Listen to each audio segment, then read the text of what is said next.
మనము అంటే ఈ ప్రాంతం నుండి వేరే ప్రాంతానికి వెళ్ళాలంటే అక్కడ తెలిసిన వ్యక్తులు మన ప్రాంతంలో ఉండాలి.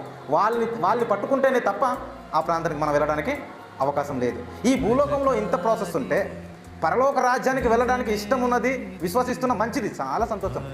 నేను కూడా అదే విశ్వాసం కలిగి ఉన్నాను. కానీ పరలోక రాజ్యానికి వెళ్ళాలంటే భూలోకంలో నీకు పని ఉంది. ఆ పని ఏంటి? నువ్వేం చేయాలి? ఒకటి, దాన ధర్మాలు చేస్తే సరిపోద్దా? రెండోది కానుకలు వేస్తే సరిపోద్దా? మూడోది చందాలు చేస్తే సరిపోద్దా? నాలుగోది ప్రార్థన చేస్తే సరిపోద్దా? ఏం చేయాలి అని ఎప్పుడైనా ఆలోచించావా? పరలోకం వెళ్ళాలని ఆశ ఉంది, కానీ పరలోకం వెళ్ళాలంటే బ్రతుకు ఉండగా నేను ఏం చేయాలి ప్రభా భూలోకంలో అని ఆలోచించావా? ఆలోచన రాదు, ఎవరికి రాదు. కానీ బైబిల్ గ్రంథం ఒకటి సెలవిస్తుంది, పరలోకం నుండి ఒక వ్యక్తి భూలోకానికి వచ్చారు. ఎవరు మాట్లాడు? యోహాను సువార్త 3:13 యోహాను సువార్త 3:13 చూద్దాం ఒకసారి.